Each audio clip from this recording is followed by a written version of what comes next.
먼저 나스닥 선물부터 개장 전에 어떻게 흘러가고 있는지 시세 체크와 더불어서 이슈 체크, 전략까지 알아보겠습니다.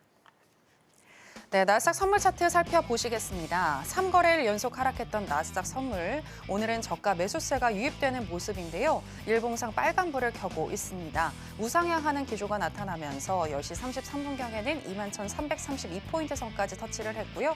그 이후에는 좀 쉬어가는 흐름이 나타나면서 10시 56분경에는 21,254포인트까지 터치를 했습니다. 현재는 0.6포인트 정도 상승한 21,275포인트 선 지나가고 있습니다. 자, 그러면 나스닥과 관련한 이슈도 체크해 보도록 하겠습니다. 네, 최근에 미국 시장에서는 S공포, 그러니까 고물가 속에서 경기 침체가 일어나는 스태그플레이션에 대한 공포가 이어지고 있는데요. 이와 관련해서 이야기 나눠보겠습니다.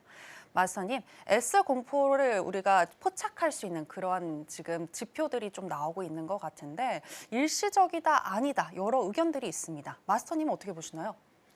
제가 보는 뭐 일시적이는 될 수가 없을 것 같아요. 그걸 이제 보여줬던 게 저번에 아까도 말씀드렸듯이 네. 저번 주 수요일 날 트럼프하고 이제 일론 머스크가 폭스뉴스에서 발언한 게 있었죠. 네. 어느 정도 우리가 좀 결론적으로 말씀드리면 조금의 우리가 힘든 시간을 올 거다 분명히. 하지만 길게 가지는 않을 거다. 그래서 이게 단발성으로 끝나지 않을 거다. 이렇게 말씀을 드리고, 자, 오늘 S공포의 시그널들, 우리가 뭐 이 S공포라는 게 아까 앵커님 말씀하신 대로 고물가 저성장이죠. 자, 그런데 이제 어느 정도 기간이 짧으냐 기냐에 따라 달라 있는데, 제가 오늘 S공포가 어떤 초입 단계에 오고 있지 않느냐, 그렇게 좀 말씀 좀 드려볼게요. 자, 결국엔 관세발 이슈가 되겠죠. 그래서 어제 같은 경우는 뭐 테슬라가 엄청나게 하락을 했죠. 뭐 유럽에서 판매가 저조하다. 근데 오늘 또 웃깁니다. 아침에 또 오후에 제가 한 4, 5시 정도에 프리장을 봤는데 거의 19%까지 올라갔다 1%대 지금 와지는. 그러니까 정상적인 시장이 아니에요, 지금. 그죠? 거기에다가 또 엔비디아가 또 2.8% 실적을 또 실적을 또 하나 2.8% 낮았고 뭐 그런 것들. 그러니까 여기서 지금 얘기하는 게 뭐냐, 월가에서 이렇습니다. 이제는 기술주에 대한 어떤 성장이 이제 끝나는 거 아니냐, 끝물 탄 게 아니냐. 그래서 일단 가치주와 방어주로 어떤 테마가 돈의 이동이 시작된 게 아니냐, 그렇게 얘기를 합니다. 자, 2021년 이제 때부터 돌아가 보자. 그때부터 금리를 계속적으로 올렸죠. 그래서 올렸는데 지금 이제 1%대 5.5까지 올리다가 지금 뭐 1% 내려서 4.5%까지 와 있는 상황인데, 자, 여기서 주도를 했던 게 결국에 기술주 빅7이죠. 자, 빅7이 흔들리게 되면 아무래도 경기가 안 좋아질 수밖에 없다라는 얘기죠. 그래서 여기서 첫 번째로 S공포의 시그널을 좀 찾아볼 수 있을 것 같고요. 자, 오른쪽에 지금 보시면 이 재무부장 베센트가 아주 의미심장한 말을 던졌습니다. 뭐냐면, 자, 일단은 다시 말씀드려요. 엘렌이 쏘아 올린 버블, 결국엔 뭐예요? 너무나도 돈을 무작위로 시장에 뿌려댔죠. 그죠? 자, 거기에서 또 일자리, 특히 중에 일자리죠. 자, 일자리는 그 공공 관련 일자리가 상당히 많았어요. 민간 일자리보다는. 오히려 뭐 아시다시피 2년 전, 2년, 3년 전부터 빅테크에도 조금씩 인원을 또 감축을 하고 현재까지 진행 상황이고, 또 스타벅스도 뭐 인원을 지금 상당 부분 감축을 하고 메뉴도 단순화시킨다. 자, 그런 것들이 뭐예요? 자, 소비 심리가 조금 위축이 된다는 얘기예요. 그 바로 이거로 저성장이다. 근데 고물가니까 어떻게 돼요? 좀 더 싸게 좀 인원을 줄이면서 인건비를 좀 줄여야 될 거 아니에요. 그래서 제품을 좀 생산을 좀 저가로 시장에 뿌리겠다. 그런 거로 얘기가 되는 거죠. 그래서 자, 베센트가 그 얘기했어요. 자, 민영화 경제면이 이미 침체 상태에 빠져있다 분명히 언론에서 얘기를 했어요. 이게 바로 제가 얘기하는 스태그플레이션의 1차적인 요인이 되겠다라고 말씀을 드렸고, 또 아까 잠깐 뉴스를 봤는데 베센트가 또 그 얘기했어요. 자, 어느 정도의 어느 정도의 경기 침체는 감수를 해야 될 것 같다는 얘기를 또 언지를 했어요. 그게 트럼프도 저번에도 얘기를 했어요. 그걸 이 사람이 이제 앵무새처럼 다시 한번 재공포를 하는 그런 상황들이 놓여 있다. 그래서 그런 것들을 보면서 두 번째적으로 일단은 S공포에 대한 어떤 시그널을 찾아볼 수 있을 것 같고요. 자, 그다음에 이제 지표로 한번 넘어가 보자고요. 자, 지금 저번 주 금요일이죠. 미시건의 인플레이션 기대가 나왔어요. 자, 시장이 예상한 것보다 1%가 넘게 나왔어요. 이게 무슨 얘기냐 이거죠. 시장은, 그러니까 소비자가 바라보기에 지금 인플레이션이 안 꺾였다. 물가가 높게 뛸 거다. 그럼 결국엔 S공포의 가장 위험 요소가 되는 고물가죠. 이게 벌써 시그널이 포착이 됐고요. 자, 그다음에 이제 오늘 새벽이죠. 12시 정도에 이제 12 소비자 신뢰 지수가 예상보다 너무나도 안 좋게 나왔어요. 자, 100 정도 있으면 그나마 버틸 수 있었는데 지금 98.3이라는 데이터가 아주 안 좋게 나왔어요. 자, 이게 일시적이 아니라는 게 무슨 얘기냐면 이게 3개월 연속 계속 하락을 하고 있다라는 거예요. 그래서 이걸 보면서 아, 이건 일시적인 현상이 아닌데 그래서 이거에 이제 딱 발표가 되면서 어떻게 돼요? 그 당시에 나스닥이 조금 횡보하다 약간 반등을 주는 듯 하더니 폭락장. 마지막에 이제 뭐 약간의 또 상승을 올렸지만 상당히 시장은 스태그플레이션 초입 단계에 놓여 있겠다 그렇게 보여지는 거예요. 자, 화면 잠깐 내리고 다음 데이터 한번 볼게요. 자, 그다음에 이제 우리가 참 많이 걱정들 많이 하는 게 뭐예요? 10년물 국채 금리죠. 자, 10년물 국채 금리에서 아, 경기 침체가 오고 있다는 거를 또 한번 시그널 찾아볼 수가 있어요. 자, 보자고요. 자, 2년물, 10년물, 30년물 딴 건 필요 없고 10년물만 보시면 됩니다. 자, 4.3입니다. 4.3. 자, 기본적으로 뭐 저번 달까지만 얘기를 하더라도 4.5가 변공 라인이라고 그랬어요. 4.5를 계속 뭐 4.8까지 가려다가 내려왔는데 만약에 4.8%까지 갔더라면 진짜 미국 증시는 엄청난 찬물을 끼얹을 수밖에 없었어요. 자, 그러면 역으로 따져서 어떻게 돼요? 금리가 내려갔으니까 증시가 올라가야 되잖아요. 안 올라가는 거예요. 왜요? 왜 지금 자꾸 금리가 내려갈 거예요? 자, 이게 결국엔 뭐냐면 이제 그 페드의 선행에 되는 그 기준 금리라고 저는 제 나름대로 판단을 해요. 이 내린다는 거는 야, 이거 갑작스럽게 노동 시장도 냉각이 되고 경제도 안 좋아질 것 같아.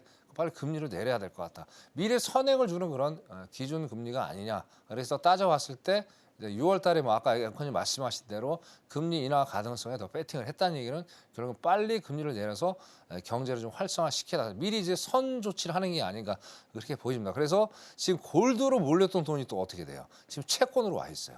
자, 금리가 내려간다는 건 반대로 반비례 가죠. 그럼 채권 가격이 올라간다는 거예요. 그러면 4.6% 7%대 산 사람도 지금 엄청나게 기분이 좋겠죠. 그죠? 물론 채권 하시는 분들이 뭐 얼마 가지고 한 척 돈이 굉장히 많은 사람들이 많이 해요. 예, 이런 것들이 또 1차적으로 어떻게 했든 S 공포의 전조의 시그널을 보여주고 있다. 그렇게 말씀을 드리겠습니다. 그래서 결론적으로 봤을 때 어떻게 될지는 모르겠으나 그죠? 일시적으로 끝나지 않을 가능성이 상당히 남아 있겠다. 왜? 어떻게든 트럼프는 4월에 또 관세 정책, 아까 뭐 구리 갖고도 또 난리를 치고 있는데 어쨌든 관세로 해서 미국 경제 이렇게 세워야 돼요. 경기 침체가 오려면 어떻게 해야 돼요? 2018년, 17년대 미국 GDP 상당히 안 좋았어요. 그래서 관세로 내려서 어떻게든 복구를 시키려고 노력을 했죠. 그럼 지금도 경기 침체가 오기 때문에 트럼프는 그걸 과거를 생각하면서 관세 정책을 세게 드라이브를 걸면서 미국의 피해를 최소화시킬 것이다. 그래서 대신 기간은 짧게 끝날 것 같다라고 말씀을 드리고요. 나스닥 하시는 분들, 그죠? 제가 보기에는 3월 19일이 기준금리 FOMC 발표가 있어요. 그때까지는 상방보다는 하방을 좀 열어놓고 보시고요. 또 골드 하시는 분들 마찬가지입니다. 뭐 3천까지 간다고 얘기를 했는데 3천까지 가기는 조금 무리수가 있지 않겠냐. 왜? 안전자산 10년물로 모여있기 때문에. 요거 참고하시면서 투자 전략을 짰으면 좋겠다. 이렇게 말씀을 드리고 싶습니다. 자, 여기까지 하겠습니다. 이상입니다. 네, 여러 시그널들을 통해서 스태그플레이션 공포가 현실화될 수 있겠다라는 부분 짚어주셨습니다. 이로 인해서 미국 시장이 추가적으로 더 하락한다고 하더라도 우리처럼 이렇게 선물을 하는 사람들은 하방에 베팅해서 수익 날 수 있다는 거 여러분들 기억해 보시길 바라겠고요. 그렇다면 오늘 같은 경우 또 우리는 어떤 전략 가지고 가야 할지 짚어보도록 하겠습니다. 일단 investing.com에 따르면 오늘 나스닥 선물 기술적인 분석 어떻게 하고 있는지 짚어드리겠습니다. 일간 기준으로는 적극 매도 사인을 주고 있습니다. 12개 지표들 중에서 7개의 지표가 매도를 가리키고 있고요. 시간당으로 해서 봤을 때에도 7개의 지표가 매도를 가리키고 있는데요. MACD와 ADX, CCI, 하이로스, 오실레이터, ROC, 브랜베어 파워 이 지표들이 매도를 가리키고 있습니다. 그렇다면 마스터님의 생각은 어떠하신지 팻말을 통해서 알아보겠습니다. 마스터님 팻말 준비해 주시고요. 하나, 둘, 셋. 빠밤! 매도 사인 주셨습니다. 현재 일봉상 빨간불을 켜고 있지만 그래도 전반적인 추세로 봤을 때에는 매도가 유리하다. 그렇게 보시는 건가요? 그렇죠, 그렇죠. 왜냐하면 이제 아까 뭐 나스닥 시향에 대한 얘기도 했지만 조금 덧붙여서 말씀드리면 네. 자, 이번 주에 완전히 저도 이제 이거 참 이 바닥에 있으면서 놀라는 게 이번 주에 28명의 연준위원들이 연설이 있어요. 그죠? 그 사람들에 따라서 시장이 어떻게 바뀔지 상당히 몰라요. 아까 바킨도 뭐 썩 좋은 얘기를 안 했어요. 결국 매파점 발언을 했죠. 그럼 오늘도 또 이제 12시 넘어서도 몇 명이 또 연설이 있습니다. 금요일까지. 거기다 요동을 치고. 결론적으로 또 뭐가 있어요? 자, 물론 이제 주택 가격 관련되는 이제 지표 발표는 있으나 제가 보기에는 시장에 큰 영향을 주지는 않을 것 같다. 왜? 결국에 내일 GDP가 있죠. GDP 또 금요일 PC가 있기 때문에 거기다 시장이 요동을 분명히 칠 것이다. 그래서 가격도 되게 이제 파울이 바라보는 게 주택 가격도 되게 민감히 바라봐요. 근데 이번에는 그게 큰 이슈가 안 되겠다. 그리고 아까 다시 말씀드리면 내일 미국 장이 마감이 되고 엔비디아 실적 발표가 있기 때문에 이렇게 시장이 약간의 상승을 주다가 되게 변동이 좀 심할 수도 있겠죠. 그러면서 장 마감 전에 그죠? 장 마감 전까지 매매하시는 분은 없겠죠. 그럼 장 마감 전에 적어도 1시간 전에는 어떤 방향이 확 뚜렷한 방향이 나올 거다. 그 전까지는 제가 보기에는 뚜렷한 방향이 나오지 않으면서 상당히 투자를 하는데 애를 먹는 지루한 장이 될 가능성이 있다. 제가 그렇게 예견을 해봅니다. 그래서 오늘 일단은 하방을 가더라도 상당히 뭐 미세하게 움직이지 않을까. 일단 그렇게 일단 말씀을 드리고 자, 기술적 분석을 먼저 들어가 보도록 하겠습니다. 자, 어쨌든 뭐 2주 연속 그죠? 제가 저번 주에 수요일 날 보면 변곡점이 올 거라고 말씀드렸고 그게 정확히 맞고 있고 계속 지금 하방에 압력을 받고 있어요. 오늘은 약간의 기술적 반등을 주고 있다. 저는 차익 실현 목적으로 어제 너무나도 빠졌기 때문에 어제는 한번 오늘은 조금 프리장 때 조금 상승을 주지만 대세 하락장은 변함이 없겠다. 그렇게 말씀을 드리고 싶고요. 자, 어쨌든 지금 이주영석 주봉으로 보더라도 이주영석 하락하고 있는 걸 모습을 보여주고 있고요. 자, 결국 윗꼬리가 얼만큼 달리느냐에 따라서 이번 주 향방이 정해질 것 같대요. 그리고 지금 21선 제일 중요한 선이죠. 이 21선이 무너지느냐 안 무너지느냐에 따라서 또 시장의 방향이 달라질 것 같고요. 자, 그리고 S&P 500을 주의해서 보셔야 돼요. 자, S&P가 6천이 변곡점이다. 6천. 어제 6천에서 어떻게든 버티려고 했는데 6천이 무너졌어요. 자, 지금 또 6천 뭐 언저리까지 올라와 있는데 자, 오늘 6천이 무너져 버리면 어떻게 돼요? 그러면 나스닥도 상승으로 갈 여지가 없다라는 얘기예요. 자, 그리고 다우도 잘 보셔야 돼요. 자, 다우는 이제 반비례 관계로 움직일 가능성이 상당히 높겠다는 말이에요. 왜? 기술주가 상대가 별로 없기 때문에 가치주하고 방어주가 많죠. 그래서 오히려 다우를 또 투자하시는 분들은 반비례 관계에 놓고 어떤 투자의 방향을 좀 정해야 되겠다. 그렇게 말씀을 드릴게요. 그래서 일단은 주봉으로 보더라도 아직은 하방의 압력이 조금 남아있다. 왜? 몸통이 너무나도 세기 때문에 그렇게 주봉으로 말씀을 드리고 싶고 자, 일봉 한번 볼게요. 자, 일봉도 이제 밑에가 제일 하단이 122평선입니다. 122평선. 자, 이 122평선이라는 건 중장기 이평선을 얘기를 하는 거예요. 자, 이거를 붕괴해버리면 어떻게 돼요? 대세가 이제 완전 하락장으로 바뀌는 거예요. 자, 어제 같은 경우 여기 터치를 했죠?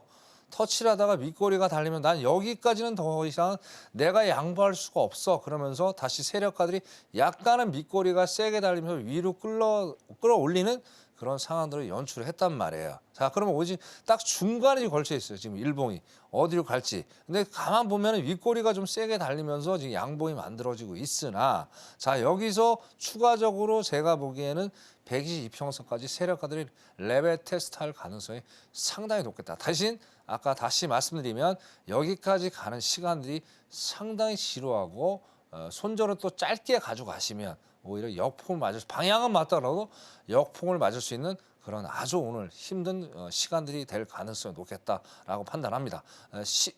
쉽지 않았으면 좋겠어요. 쉬웠으면 좋겠어요. 그죠? 일단은 일봉으로 보더라도 아직 방향을 정확히 정하고 있지 않다. 그렇게 좀 말씀을 드리고 싶고요. 자, 일단 저거 들어가야죠. 오늘 또 매매하셔야 되니까. 자, 이게 아까 제가 또 요거를 조금만 좀 크게 해서 봐야 되는데 요거 조금만 크게 해서 볼게요. 여기서 왜 저항을 받은지가 정확히 나옵니다. 자, 요쪽이죠, 요쪽. 요쪽에서 여기서 자, 오늘 18시에 한번 쌍봉 만들고 여기서 21세 쌍봉 만들고 여기가 22, 30분경에 이때 쌍봉을 또 한 번 만들면서 지금 내려왔어요. 그럼 여기도 중요합니다. 여기도 중요한 게 뭐예요? 122평선이죠. 여기서 완전히 꺾였죠. 자, 여기서 122평선이 방향을 못 잡고 있어요. 왜? 누워 있잖아요. 수평. 자, 수평으로 누워 있다는 얘기면 아직까지는 여기에 121선까지는 다시 한번 올라갔다 내려갈 수 있는 그런 여지도 남아 있다라는 얘기예요. 자, 근데 그나마 좀 하방의 압력을 좀 보는 건 뭐냐면, 자, 이거 잠깐만 크게 해서 볼게요. 잠깐만요. 보는 게 뭐냐면, 자, 여기가 지금 이제 크게 보시면 딱 정확히 윤곽이 나오실 거예요.